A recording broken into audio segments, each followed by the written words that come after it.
শিক্ষার্থীদের আন্দোলনের মুখে বরিশাল বিশ্ববিদ্যালয়ের উপাচার্য, উপ-উপাচার্য এবং ট্রেজারারকে অব্যাহতি দিয়েছে সরকার। মঙ্গলবার রাতে শিক্ষা মন্ত্রণালয়ে 3টি পৃথক প্রজ্ঞাপনে তাদের অব্যাহতি দেওয়া হয়েছে। একই সঙ্গে অন্তর্বর্তী সময়ের জন্য ভারপ্রাপ্ত উপাচার্য নিয়োগ করা হয়েছে।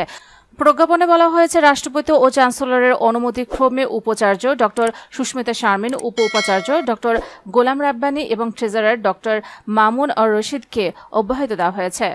অপর একটি প্রজ্ঞাপনে রাজশাহী বিশ্ববিদ্যালয়ের ফলিত রসায়ন ও কেমিকৌশল বিভাগের অধ্যাপক ড তৌফিক আলমকে অন্তর্বর্তী সময়ের জন্য বিশ্ববিদ্যালয়ের উপাচার্য নিয়োগ দেওয়া হয়েছে। উপাচার্যের অপসারণের দাবিতে গত প্রায় 1 মাস ধরে আন্দোলন করছিলেন শিক্ষার্থীরা বলেন, ভিসি স্বৈরাচারী কায়দায় বিশ্ববিদ্যালয় পরিচালনা করছিলেন, শিক্ষার্থীদের বিরুদ্ধে মামলা জিডি করেছেন, ফ্যাসিবাদী দোসরদের পুনর্বাসন করেছেন।